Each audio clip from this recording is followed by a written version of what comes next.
Halo, kita dari PKMKC. Sebelum itu, yuk kenalan dulu sama kita. Ada Nesa Ridawati Kusuma, Balkiswara Inas Nabila, dan saya sendiri, Firariska Anjasari. Tahukah kalian, pembangunan rumah yang tercatat dalam program 1 juta rumah pada tahun 2018 mencapai 1.132.621 unit loh.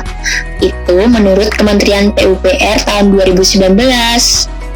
Peningkatan pembangunan rumah juga berdampak pada peningkatan kebutuhan material bangunan, khususnya bata ringan. Apa itu bata ringan?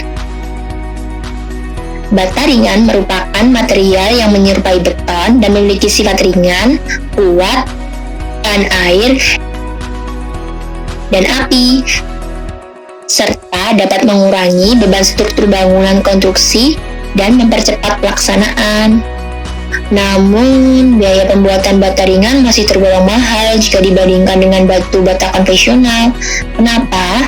Karena masih menggunakan potongan semen dan dalam pemasangan bata ringan diperlukan perekat. Lalu, bagaimana? Kira-kira limbah kertas ini bisa jadi apa ya? Bagaimana dengan limbah ampas tebu ini? Ayo kita sulap menjadi inovasi. Inovasi yang kita buat adalah bata ringan ramah lingkungan dengan sistem interlocking, yang selanjutnya kita beri nama S-Balok, yang kepanjangannya adalah 11 Maret Bata Ringan Interlocking. Apa itu S-Balok?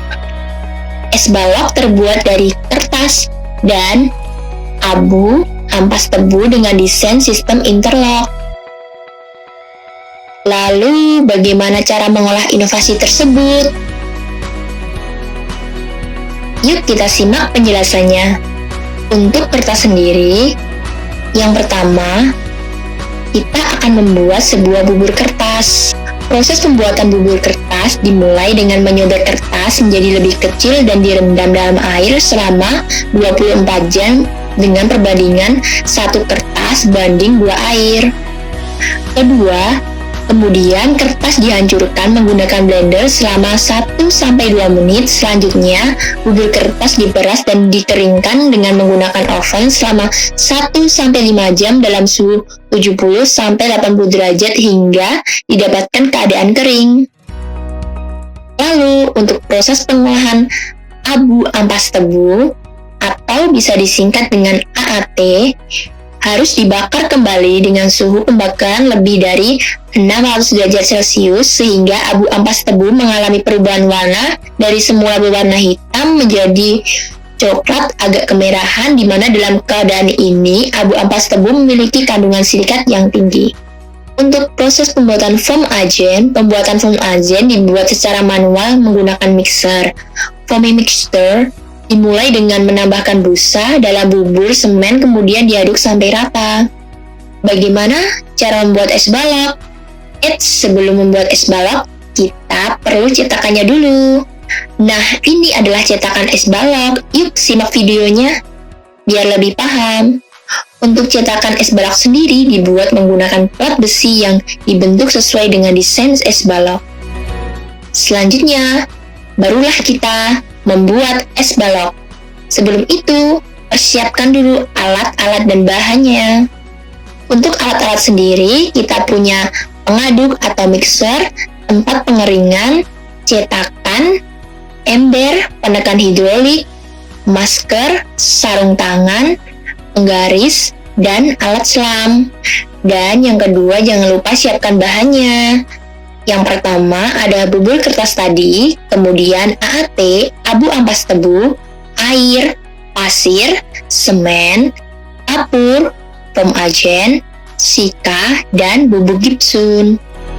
Pembuatan es balok sendiri, yang pertama, bahan dimasukkan satu persatu dan diputar hingga adonan homogen. Lalu setelah adonan homogen, maka ditambahkan air hingga adonan pada saat diremas akan menggumpal dan tidak menempel pada tangan atau hancur berserakan. Kemudian, adonan tersebut dituangkan ke dalam cetakan dan dikeringkan secara alami selama 24 jam. Setelah kering, buka cetakannya. Lalu, bagaimana cara pengujiannya?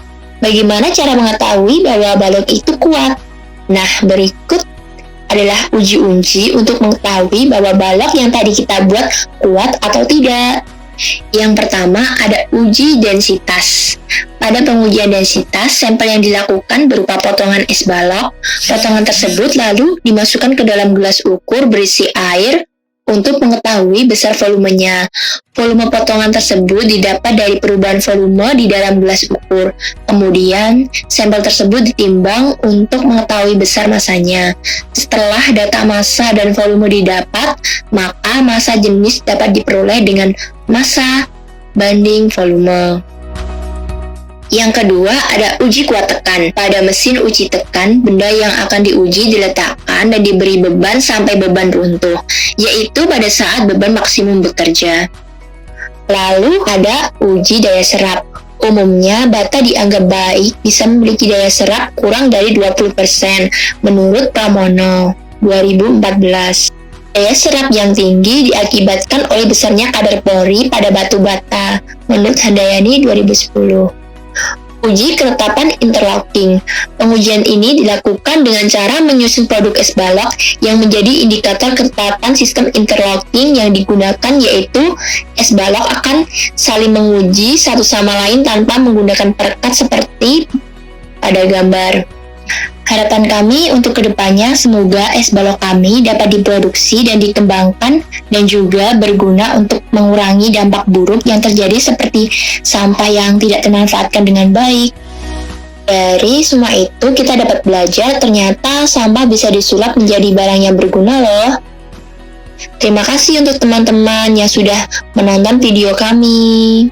Semoga video kami dapat bermanfaat bagi kalian.